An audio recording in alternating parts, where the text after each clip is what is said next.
কাজিৰঙা ৰাষ্ট্ৰীয় উদ্যান এখন অৰণ্য আৰু অৰণ্যৰ ভিতৰত আমাৰ অলক্ষিতে বহু ধৰণৰ ঘটনাই ঘটি থাকে কিছুমানে কেতিয়াবা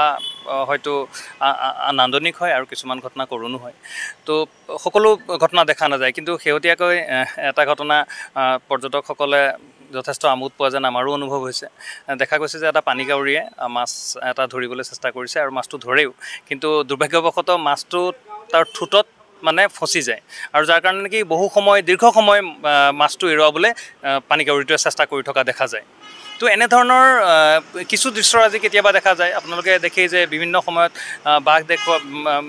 সাধাৰণতে বাঘ দেখি পোৱা নাযায় কিন্তু শেহতীয়াকৈ দেখা গৈছে যে 2016-17 চনমানৰ পৰাই যে বাঘৰ যিটো পৰ্যটন সেই পৰ্যটনটো লগতে আহি গৈছে কাৰণ বাঘ সততে দেখি পোৱা হৈছে তো এনেধৰণৰ কিছু দৃশ্য আজি কাজিৰঙা ৰাষ্ট্ৰীয় উদ্যানৰ অন্তৰ্ভাগত দেখিবলৈ পোৱা যায় যি সঁচাকৈ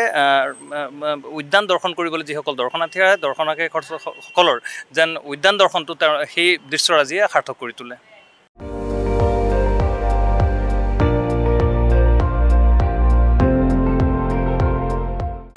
আপুনি চাই আছে ND24 সৰ্বশ্ৰেষ্ঠ নহয় সৰ্বোত্তমৰ দৌৰ